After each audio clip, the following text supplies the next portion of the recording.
Yay. Hi. Hello. We got video. Yay.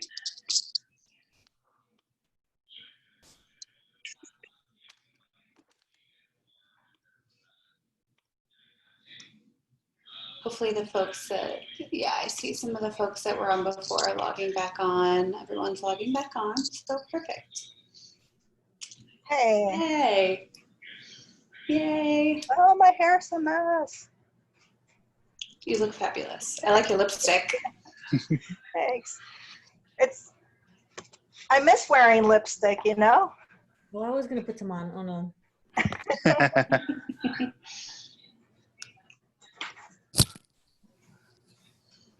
Maybe this helps better. Well, look at Antony. He's so dressed up and I'm just wearing my t-shirt. Oh, he's rap. Yes. I had to work today. Oh. Fair enough. I want to get some t-shirts made though, so I like yours.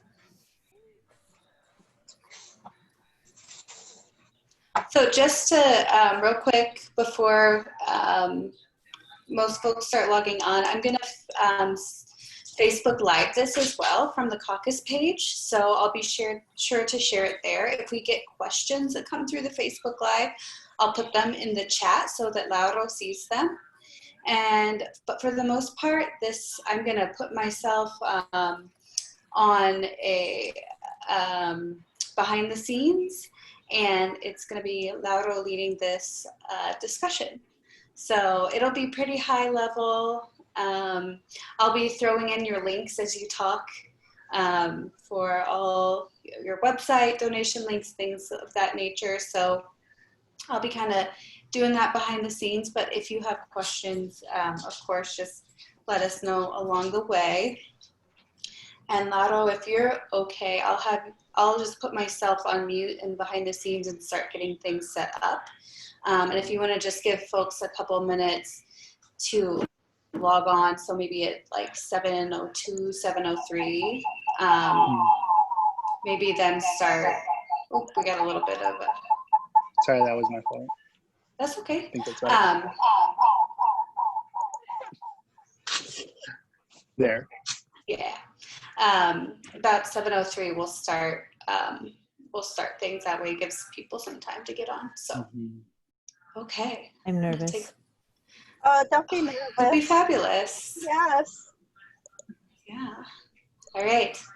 Buena suerte a todos. Good luck, Gracias. everyone. Gracias. It's going to be great. Gracias, Gilbert.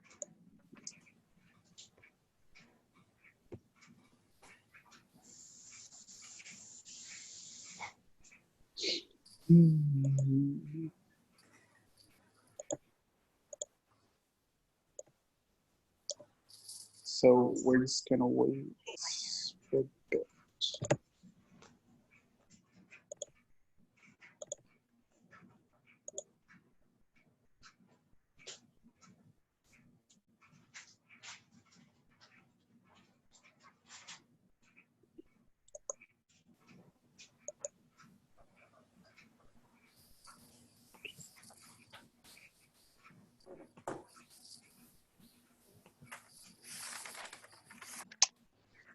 So how is everyone?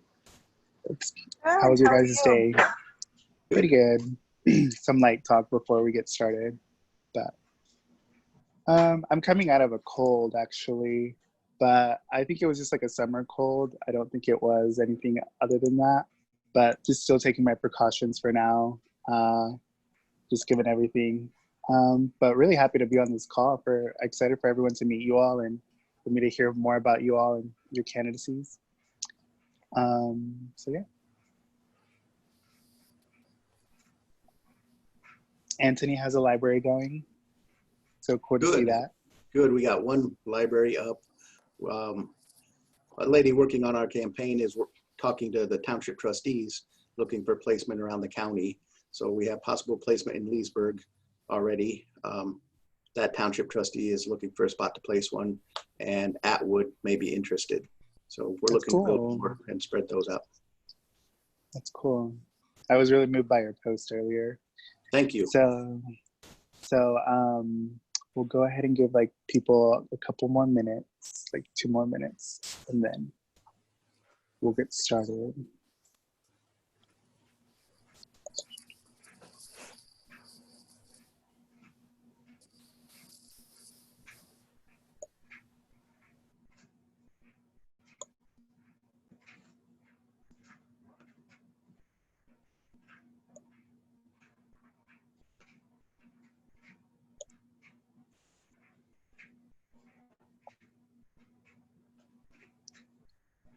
So for those of you joining us, we're going to get started in a couple minutes. We're just waiting for some more people to hop on to the call. That way we can get everyone on here, so we can start off really fresh and everyone can hear from the candidates. So.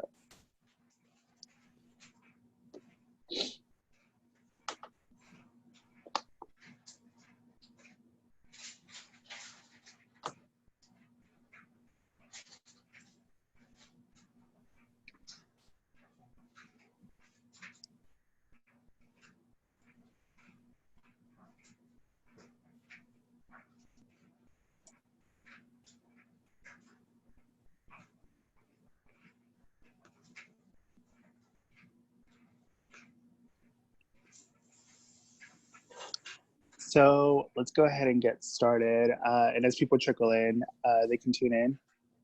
So thank you everyone for being on this first ever, this 2020 cycle, first ever Indiana Latino Democratic Meet the Candidates panel.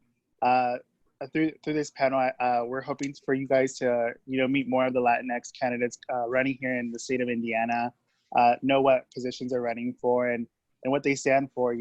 As Hoosiers, as Hoosier Democrats, we're really adamant about creating an inclusive space within our political party, and this is one of the ways that we can do it. And we're so thankful for everyone on the call, our allies and our fellow Latinos who are on this call to really support these wonderful campaigns, these historic campaigns in some counties that are really going to help us bring more representation to our people at the state level.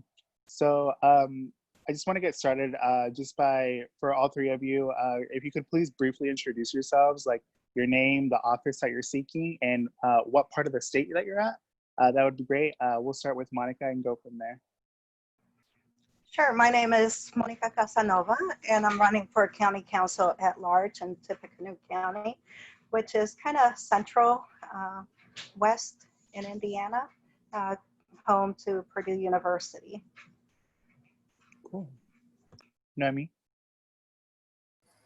My name is Noemi Ponce, and my partner and I, so my partner is Antony Kaufman, and we're both running here in Kosciusko County as County Council at Large as well. And it's we're here in the northern part of Indiana, surrounded by South Bend, Fort Wayne, some bigger cities. Antony? Yeah, my name's Antony Garza. I am running for Superior Court 3 judge in Kosciusko County, the same county that Noemi and Antony are running in. North Central Indiana, west of Fort Wayne, east of Chicago. Awesome. And so happy to have this part of the state represented on this call. I'm personally in the 3rd Congressional District, so it's really great to see some of my candidates on here. So, running for office can sometimes seem to be like something that's unattainable for a lot of people. They see it as, politics as being something that's not for them. But all three of you have really broken that mold, and you're just ordinary citizens wanting to make a change. So with that, could you tell us all about your prior political or community engagement experience? What was the moment that made you decide to run? And what's been the response from the community from your guys' candidacies? We'll start with Noemi.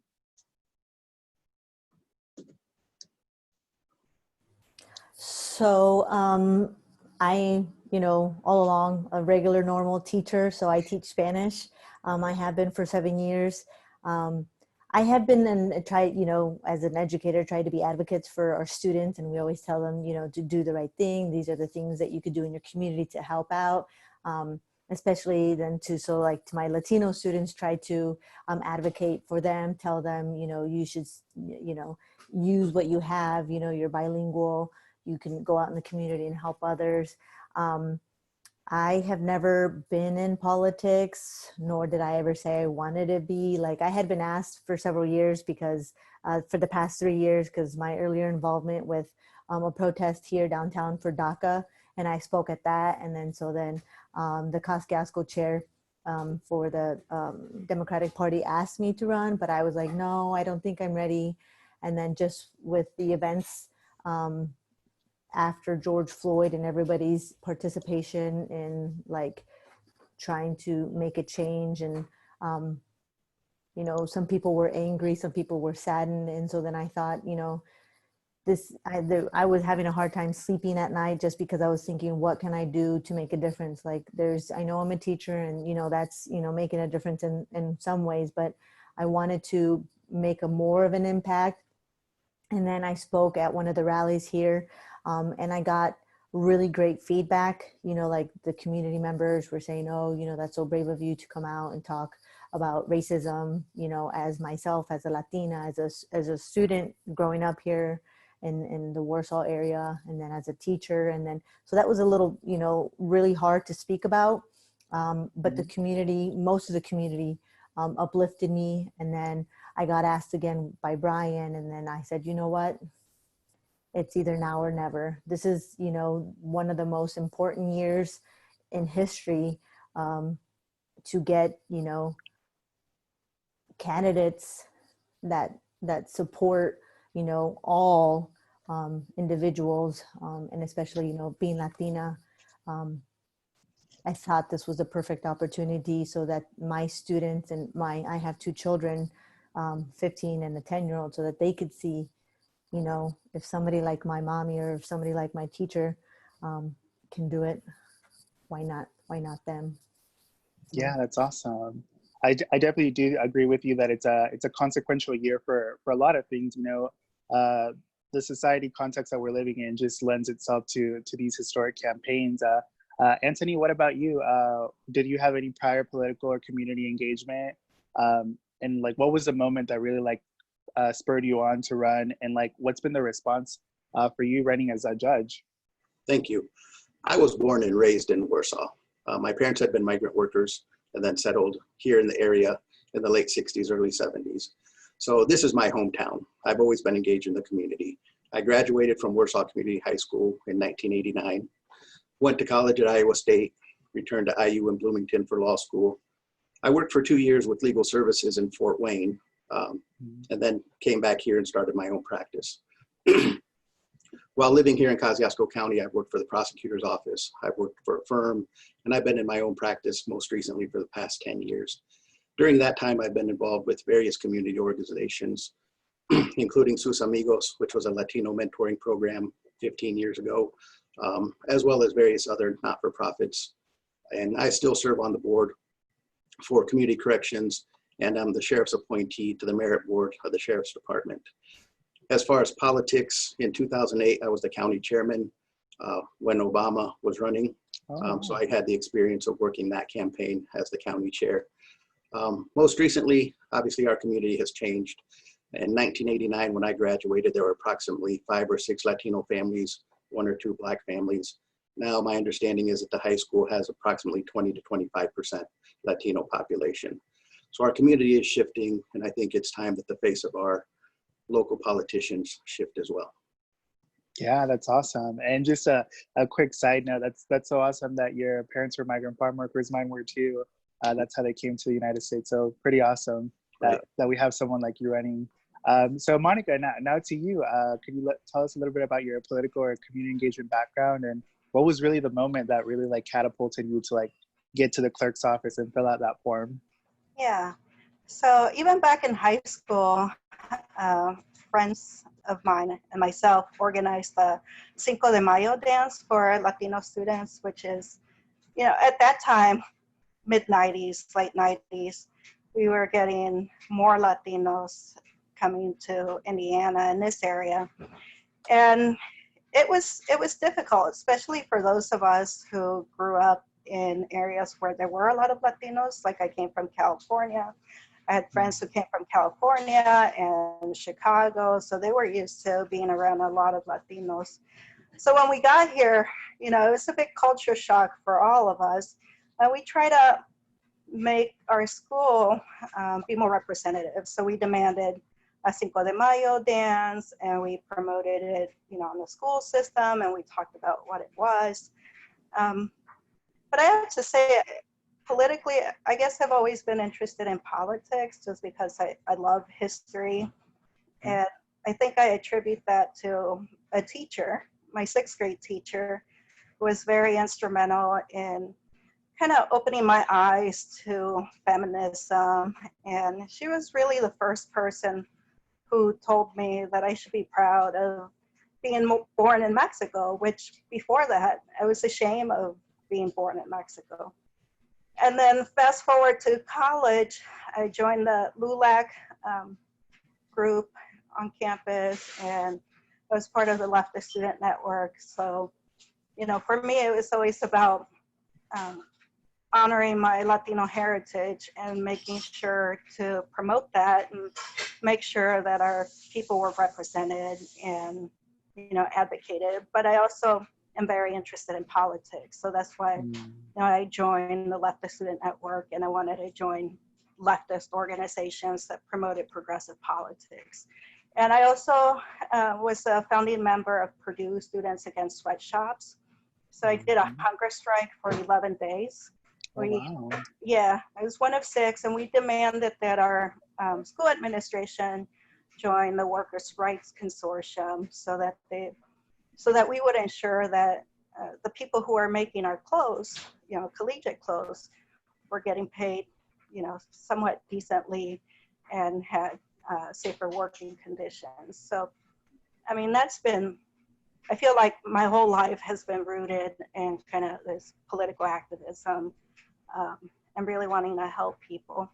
And then most recently, I was a founding member of Greater Lafayette Immigrant Allies, and now I'm a vice president on the board. For me, what triggered my interest in running was the 2016 election. I just, you know, it really shook my world. In some ways, it really destroyed my belief in this country, especially after having Obama for 8 years. I really thought that we had made a lot of progress, and then to wake up to that nightmare, it was just, I feel like somebody had died in my family. It was just so filled with grief. And then as more women and more people of color and progressives started rising up and running for office, I thought, well, how about me? And maybe I can do it. But I was afraid, you know, and I have 2 kids. I work full time, so it just never seems like the right time. And then I had a couple career changes. I lived in Fort Wayne for a couple years and then came back to Lafayette, which I consider my hometown because I've lived here the longest. And I thought, you know, maybe I should look at local office. And I was thinking I'd start at the bottom and work my way up. So I was going to run for the trustee advisory board. And I went to one of their meetings and I thought, no, I don't want to do that. I talked to the county chair, and she was very supportive and encouraging, and also a former council member was really encouraging and supportive and kind of pushing me to, you know, look higher and run for council. And I always thought my ultimate goal would be to be either in county council or city council. So I guess I didn't work my way up. I'm just starting at, you know, my dream spot, my goal. Well, I'm sure you're more than qualified to be at that spot. And it's amazing how much of an influence teachers can have on us. And I'm really glad that, you know, she really pushed you to have a lot of pride in your heritage, which is something that I feel is so beautiful and so reflective on this call, is to see you all. And, you know, I'm so excited for more youth to see this recording or that are tuned in live, you know, to see that people like them, you know, in these spaces, and that's so important. So I want to talk more about the, you know, like your guys' roles of what you're running, you know, the positions that you're running for. And I want to start off with Tony, with Antony. So sometimes voters overlook voting for judges. How are you hoping to change that, not only among general voters, but also among Latinx youth who oftentimes are adversely affected by the criminal justice system? That's a very good question. Most people don't understand what the court system involves. So the big step is going to be to educate them and educate them in what this position entails. Superior Court 3 in our county handles a certain number of felony cases, including felony OWIs, OWIs causing death, and OWIs causing serious bodily injury, and a certain percentage of the level 5 and 6 felonies. So it is a criminal court. It also handles civil matters, including small claims. If people are being evicted, that's more than likely where the court's going to end up. People being sued for small quantities of money, that sort of thing. It does handle a percentage of other civil matters as well. But in order to engage people, they first have to understand why the position is important. If you get involved in an OWI, your child, or you're the victim of someone who's been driving drunk, all of those cases could potentially end up in this court. And it's important, I think, to have someone in the court who has experience in that court. As a deputy prosecuting attorney, I was assigned to that court for 4 years. I handled OWIs causing death and serious bodily injury, as well as other criminal matters. I've been practicing for 23 years. I think that gives me a good base, both in the criminal side as well as on the civil side, to handle the position. But as far as engaging youth, there's a group of people engaging new registration for voters. Warsaw area voters is working hard with Noemi and Antony and various other groups. And they are a nonpartisan group. They're not Democrat, they're not Republican. Their main goal is simply to register voters. And I think they're doing a very good job of targeting voters, and particularly young voters, to get involved. As far as me personally, I have nieces and nephews who are in their early 20s. They're becoming engaged by the process simply because I'm running. Frankly, because we had such a large Democratic slate this time around, that really inspired me to decide at the 11th hour to run as well. So it really takes a village of people to make this happen. And Noemi and Antony are a grassroots movement. They're working very hard at educating people on what their position entails. Travis McConnell, who's also running as a Democrat, has been canvassing neighborhoods in the small towns. But I think it takes an effort of all of us to get the people out, to get people to understand why these positions are important. And that's how we're going to get them to the polls, and that's how we're going to succeed. Yeah, definitely. And I think you brought up a really cool, something really important in the civil lawsuits. With this whole coronavirus pandemic, a lot of people have lost their paychecks. And, as we've seen from the data, Latino families have been affected, very highly from this pandemic and have lost, their jobs. So in a civil case, like through evictions, I think, regardless of the outcome, I think it would be beneficial for a lot of families to see a judge who looks like them, because it eases that strain, at least in how they connect with the court. And once you are victorious, I think it's going to be great for people to understand that there is some sort of empathy and sympathy tied to who you are as a person, and these cases, to look at them in a more humane way. So going ahead with Monica and Noemi, so you're both running for county council. Could you each tell me about something like new that you've learned about this governing body? Because a lot of people hear about city council, but not a lot of people hear about county council. So what's one thing you've each learned from jumping into the campaign? We'll start with Noemi. Well, personally, it's all new to me, so it's fun learning, right along with our constituents, so a lot of them, I'm, as a teacher, we always say, the more you teach, the more you know about, what you're teaching about, or this topic or the subject. So it's just, a learning experience that I'm willing to do, in order to advocate for our community members, and so that they know that the county council, doesn't have to be, this private, sector of, the community. And there are, and with the help of transparency, the community members are able to know where their, you know, hard-earned tax dollars are going towards, just by being transparent with the community members, you know, our Kosciusko County citizens. And so I think that's one major thing that I've learned, is that, you know, it's okay to get to know your county council members, because a lot of them don't know who they are. And so that's what you know, the community is willing to hear us out, is willing to open up, you know, and listen to what we have to say, because it's important that, you know, your candidates are out and about in the community and asking what their concerns are, and taking that, you know, bring that to the table, and just seeing what the need is of the community. So as a, you know, county council at large is even bigger, because it entitles the entire Kosciusko County community, which is important to listen to everybody's needs. And so I think that's, you know, one thing that I've learned, is that the community members don't know who their council members are. And so it's important for us to be out in the community, to try and, you know, talk to everyone. So Tanya and I are doing lives on Facebook to try to, you know, educate, you know, everybody out, you know, who's wanting to learn more about what is a county council member. So that's awesome. Yeah, definitely. If you guys can tune into those Facebook lives, I believe they're Monday evenings, correct? yes. On their pages. It'd be great, because even I'm learning along with them.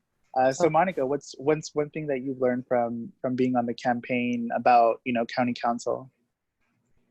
Well, you know, I'm kind of a political nerd. So when I was library director at a rural community, I made it a point to go to city council meetings and county council meetings, and when possible, commissioners meetings, but they met like at 8 o'clock in the morning. So I missed a lot of those. But I did attend a lot of county council meetings, and I was usually the only one. So I became pretty familiar with what they did and who they were. I guess what's new for me for Tippecanoe County is just learning the history of like the incumbents and council members, and how Republican it has been historically.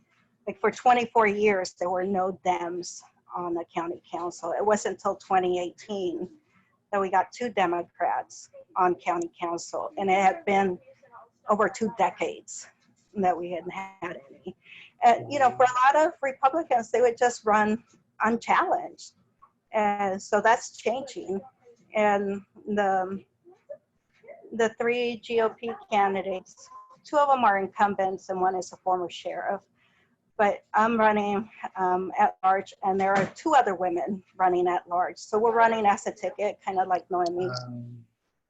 And yeah, it's just learning, and you know, how the council, the history it has, and who are the players, that kind of thing. Yeah, definitely. And teamwork makes the dream work, right? So that's so awesome that all of you are pairing up, you know, to really make this coordinated effort so that you'll all be successful come November. So one of the really hot topics, and like one of the elephant in the room, is like the coronavirus. So the coronavirus pandemic has showcased many flaws in both our local and state government, especially in the ways that our communities have suffered unnecessarily due to a lack of communication and resources from these said entities, from the local and federal government.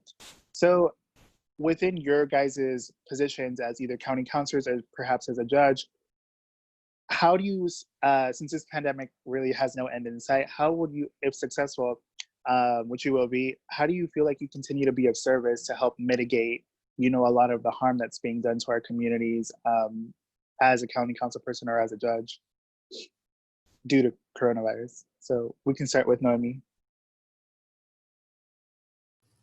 So that's a really great, you know, question and topic right now. And so Tanya and I, you know, feel really strong about being able to be the voice for, you know, those who haven't really had a chance to speak up. And so we feel passionate about helping all community members. And as we know, as Latinos, there are many undocumented citizens. And so, you know, our hope is to find grants and to find, you know, maybe somebody to step up and bring forth a project, or, you know, something that would be able to financially help those families. And so just working with the community in that way, if they have any, questions or concerns, that we can help financially, because I know the county council is a fiscal body. And so we take care of, the budgets for the community. And so I think it's important that we take into consideration all community members, undocumented or documented. So. Absolutely. And one of the things that, we always try to emphasize to our allies and to voters in general is that undocumented, residents do pay taxes. So any help that we can, give to our fellow brothers and sisters would definitely be helpful. Antony, do you see the role of a judge being beneficial, like within this pandemic, or how do you feel like the role of a judge could help, communities during this time? That's a very good question, and frankly, I'm not sure. As a judge, the judges are bound by what the laws are, what the mandates are, what comes down from the governor's office or the legislature. And the courts are really the last resort. County council is much more significant, I think, at this point. Within our own county, the county council, county commissioners, the city, local government have been the ones who have been placing measures in place as it relates to the court buildings and that sort of thing. So I'm not sure that there really is much of a role for the courts to play at this point in time. In the future, I expect there should be or would be, if any of those orders end up in court, need to be litigated. But of course, whichever judge is presiding over those things would have to take into account whatever the law is and the precedent is, relative to that particular issue. As far as trying to keep the people safe in our community, our courts did limit the number of people actually coming to court. There are certain mandates as far as cleanliness and that sort of thing. Other counties have taken further measures and allowed court attendance by Zoom, or have closed down their courts almost entirely, except for the things that must be handled within certain deadlines. But I think the judiciary is really the last resort as it comes to dealing with the pandemic. Frontline would be county council, local government, the governor's office, and of course law enforcement in enforcing whatever mandates do come down or however they come down. Oh, awesome. Yeah, definitely learned something new today. Monica, how would you continue to be of service once elected regarding this pandemic? I think being involved with departments like the county health department, what's been frustrating for me is that they do not provide any Spanish language material. And about 1 in 5 of positive cases in Tippecanoe County are Latinos. So, there's this huge rise. Yes, there's a huge rise in the number of cases that Latinos are getting infected. And we're not getting the resources from, the persons in authority like the health department. Because the rise has happened here in the last couple of weeks, now the health department is working with the Latino Coalition for Wellness and Education and trying to provide outreach to Latinos. But I mean, from the very beginning, I said they should have Spanish language material. So as a council person, because as Noemi says, we're a fiscal body and we fund the health department, that would be something I would lean into very heavily and make sure that there is Spanish language material or multi-language material, depending, so that people have access and not just have it on a website, but have it freely available where people, shop and go to restaurants. So yeah, I have a lot of ideas for how to, as a council person, how I could, reach out to Latinos and educate them more as far as the resources and what's available here. Because there are also resources that, our community members don't know about, whether it's getting food or getting tested for free and that kind of thing. That's awesome. Yeah, it's definitely great to go into this position with all these ideas, because it's it takes an innovative mind, to adapt to these ever-changing times. And so I don't know if you guys know, obviously that it's a census year, but our Latinx population here in Indiana is slowly creeping to be 10% of the overall state population. I think the last I checked in 2019, it was about 7%, close to almost 8%. We'll see what the numbers are after the census. But given this esta cifra, como dirían en español, or this fact, what do you hope Latinx voters will take from your candidacies and eventually victories? And I'll start with Tony. Well, as I mentioned earlier, our communities are changing, and I think our local representation needs to change along with it. When I was in high school, very few Latinos. Now we have a significant portion. The next generation needs to know that they have a voice and they can be the voice for themselves and their community. So regardless if we win or we lose, we're setting an example that they count, we need to be counted, whether it's in the census or in representation in local government, especially in local government, because those are the communities in which we live. That's where we're most impacted by the decisions of our local government. So that's the takeaway I hope for the next generation, the future generations, that they are equal members of this community. They're not second-hand, second-class citizens, that they are integral to the system, integral to the workforce, integral to the professional force once our education levels rise to that level. And it's happening now. And we need to have adequate representation at those levels. That's amazing. I kept nodding because I was like, yes, Tony. Yeah. I'm so inspired by what you have to say. Noemi, what do you want like these young Latinx voters, or just Latinx voters in general, away from not only your candidacy, but your victory in November? When we win, no, but that they know that they can in fact get involved and like me, just learn along the way if you don't have any political background. So if they're of age and they are interested in making a difference or trying to make a change and have more people that look like us, be represented, so that more people feel comfortable about politics, about making a change. And like Tony said, that their vote does matter, like they matter. And as we know, like I've mentioned before, and we know that some part of our community, our Latino community members, are undocumented, but there are still ways that they still can be involved and feel like they're a part of the movement by volunteering. At the polling booths, we need translators for when on election day, November 3rd, that they can sign up here in town or wherever you're at. They also, for all our, campaigns, they can help donate to whichever campaign, that whatever county they live in. So they can help with that, or, we tell our community members here, we have shirts to help, just talk about, spread the word that there's, Noemi Ponce and Tanya Kuhn-Kaufman and Antony Garza, who are running. And so, it's just voter education, go out and vote if you can. If not, volunteer your time. And there's various ways that you can do that. And so as a teacher, I've always said, I've always wanted to look up to people that look like me, and there wasn't. So that's why I became a teacher. It just was passionate for me. And so now hopefully this draws attention to young men and women that are looking to make a change. And they're like, oh, well, I can't because I'm Latina, but we can.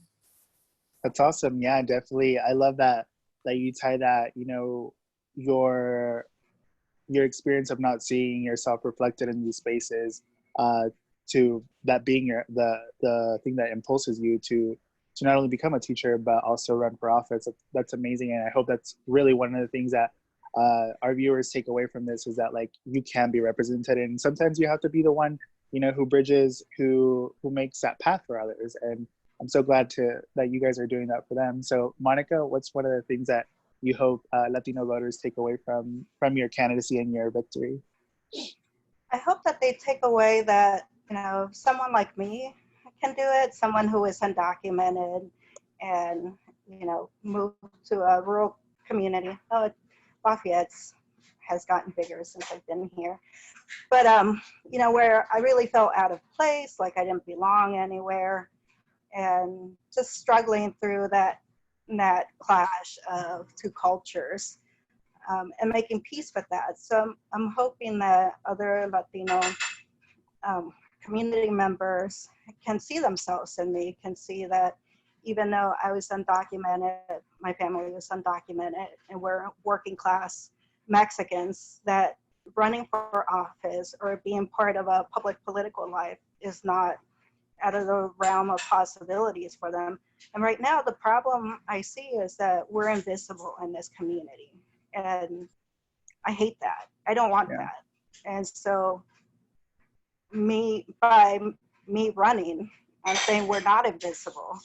And I'm hoping to inspire other Latinos or, folks of color, LGBT to run, because they see that I ran and that I represent more of the community. So I want them to run too. And I'm encouraging friends. I mean, I have a friend who's a doctor, and I was telling her, you should run. I mean, she's lived here a long time. She's Mexican. She's a doctor. I mean, we don't agree politically, but I was like, you should still run.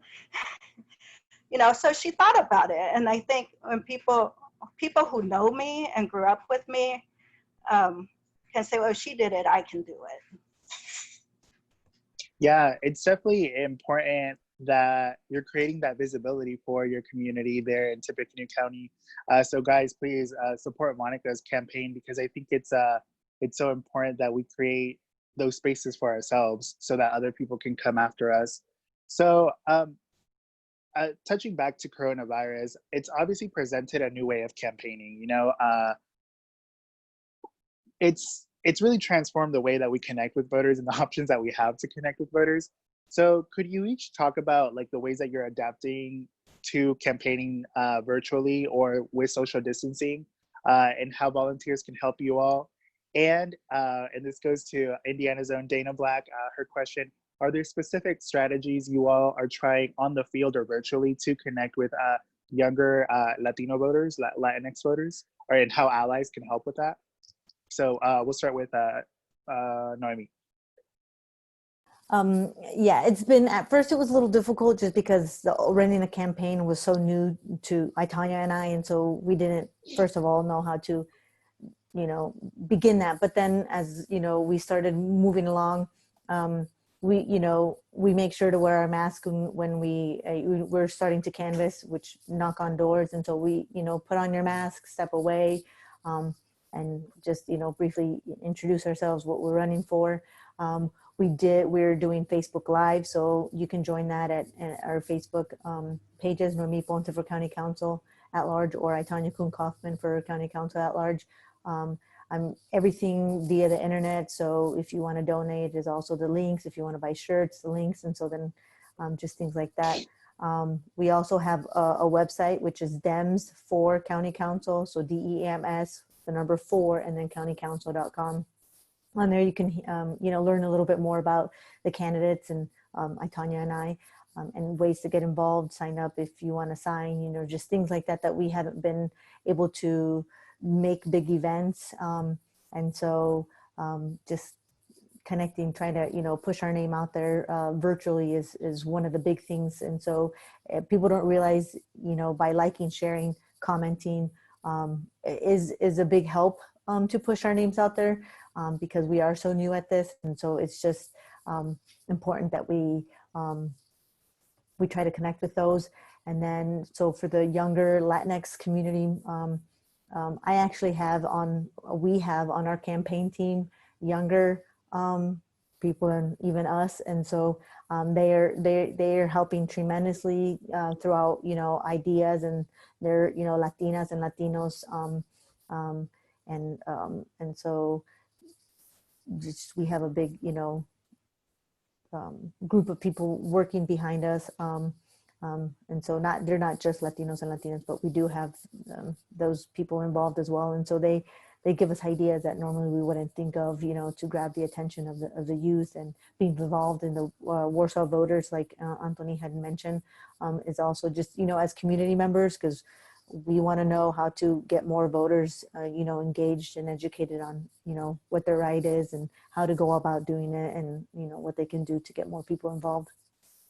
For sure. And I think one thing to note right now is also that because we're in this new era of campaigning, mailers are going to be super important to all of us, to all the campaigns, especially your guys's. So definitely, whoever, to everyone watching, you know, please consider donating to these 3 phenomenal candidates. Their Act Blue is in the chat. Definitely look at the Facebook comments too. They'll be there too, because, you know, we need all the support that we can get to get their names out there. What about you, Tony? How has been adapting to campaigning around coronavirus? What's that been like for you? And if you're doing any particular outreach strategies to young Latino voters? I know you had mentioned that your family members are getting involved civically, which is pretty cool. Obviously, large gatherings are not happening, which are the traditional ways of campaigning. So we've had to be creative. Like Noemi, we're using social media. We're actually going old-fashioned and using your family network, using your social network, you know, meeting with people one-on-one. I scheduled a lunch meeting today with a colleague, and he's like, I'm not going out, we're not going to restaurants, but we can order in and we can meet at my office. And that's what we're gonna do.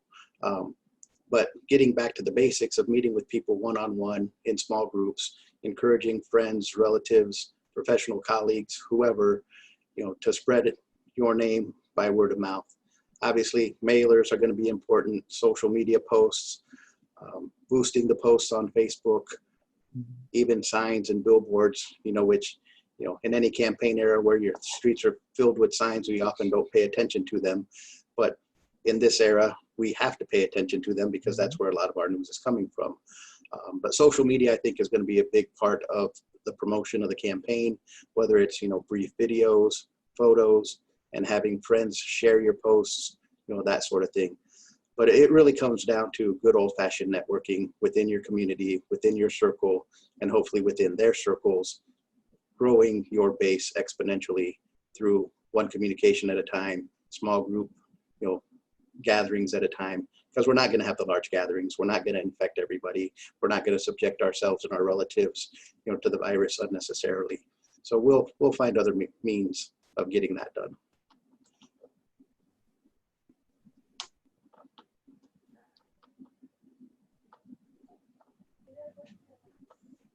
Laura, I can't hear you. Yeah, you're on mute.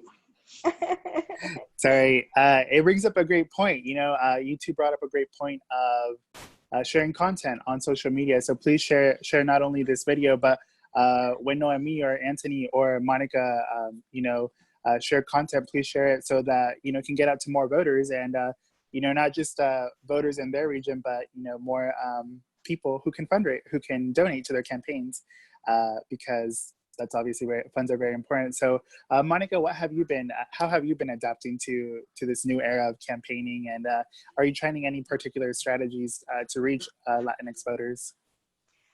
So doing social media campaigns like Noemi and Antony talked about, also trying to engage in voter registration efforts. So I'm part of a coalition of different activist groups, and that's our focus, is registering voters, particularly voters of color, particularly folks who were incarcerated and think they can't vote, but they can. So so like this weekend, we're setting up a voter registration event at a local Mexican bakery.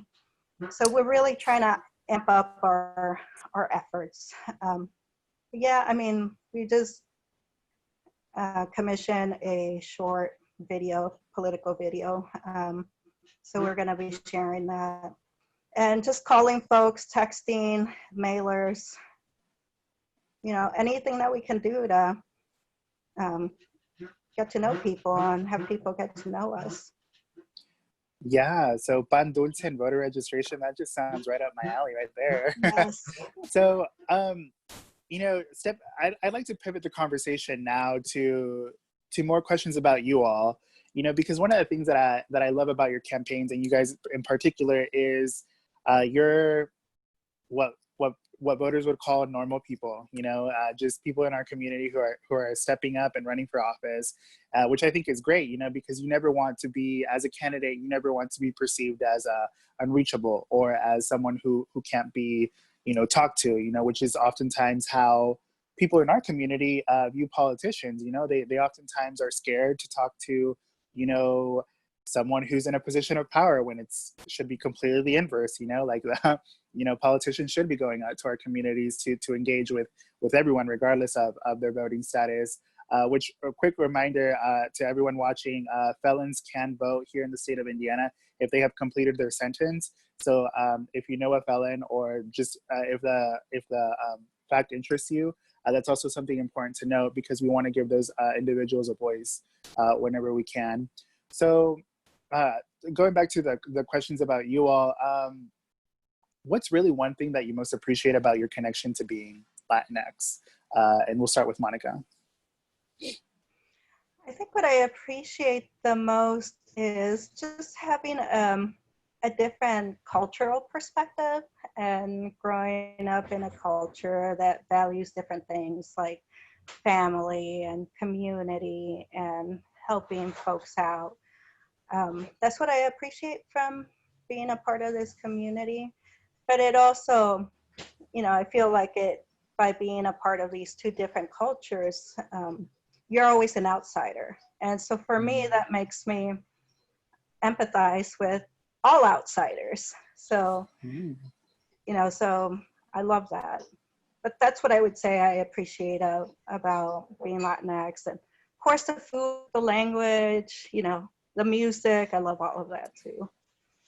That's very beautiful about being able to connect with other outsiders, because that's so important in this day and age, because we're all looking, for equality, for equity, and for justice. So definitely very, very wonderful response in that.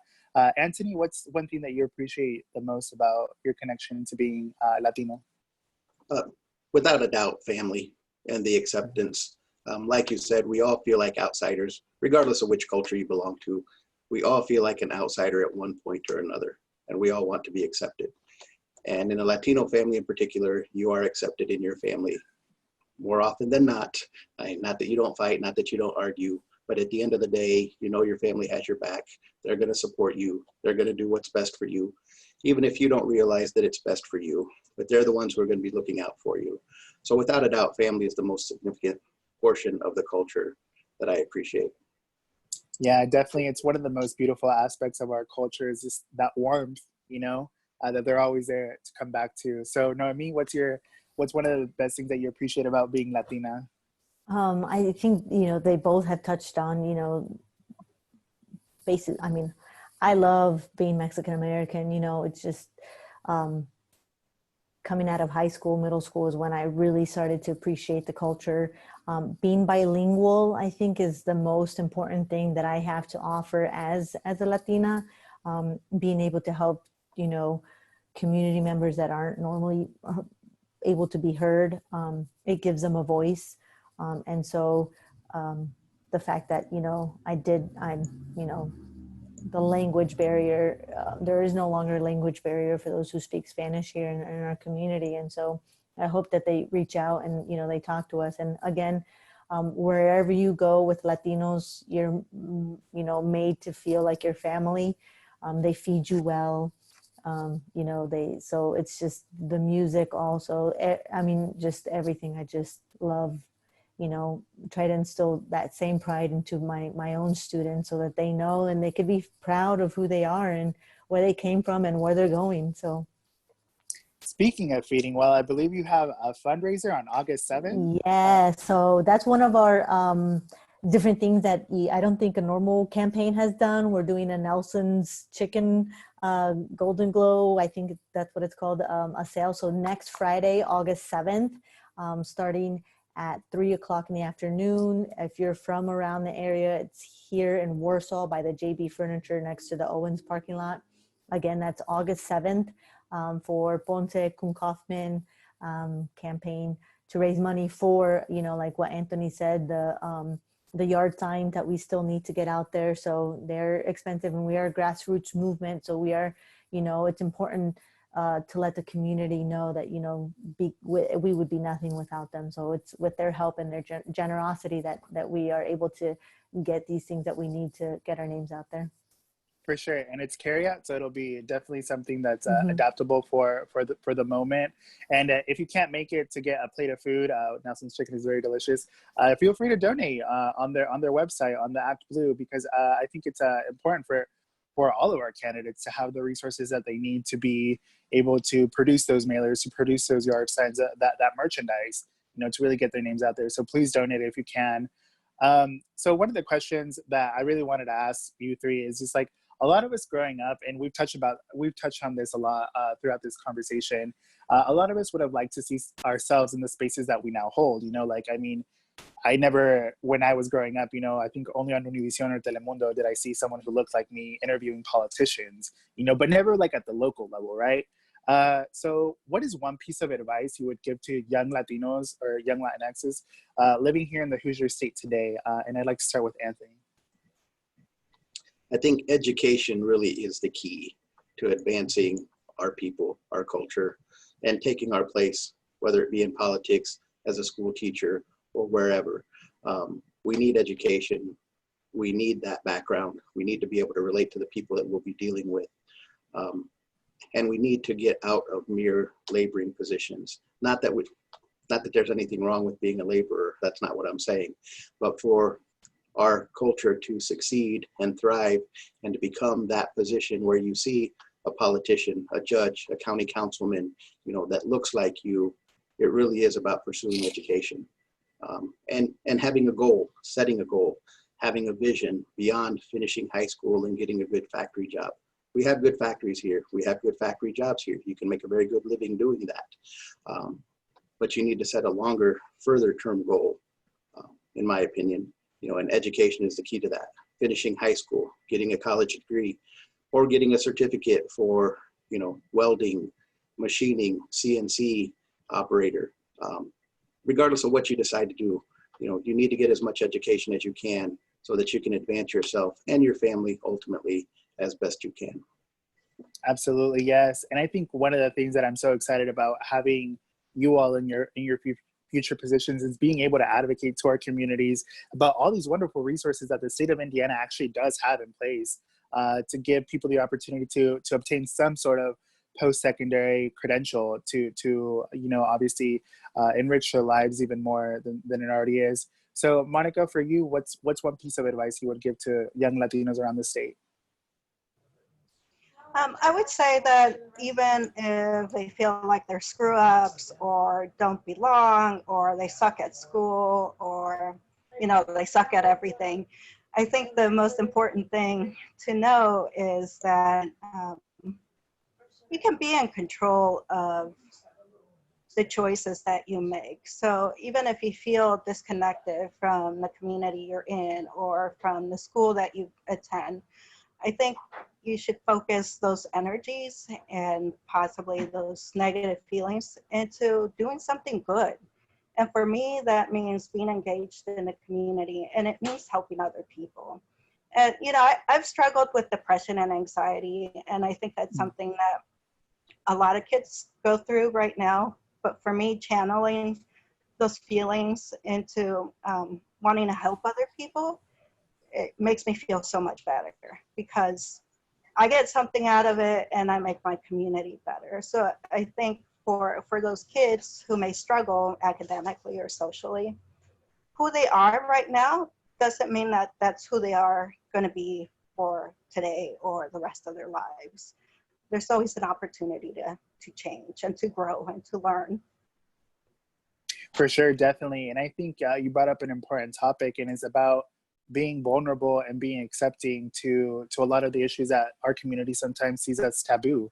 And I think being vocal about those things is going to be so beneficial to our communities in general, is seeing someone who looks like us talking openly about, you know, mental health, something that we oftentimes, you know, try to shove under the rug, and it shouldn't be that way. So definitely that's very beautiful that we get to experience all that together. So Noemi, what's one of the piece of advice you would give to young Latinos, Latinas, Latinxes around the state?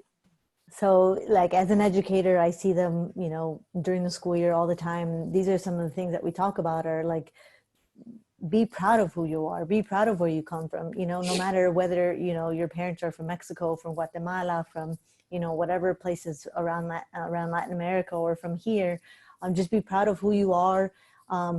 If you're in a, you know, tough situation, you can't go to, you know, college or whatever, still be an active community member.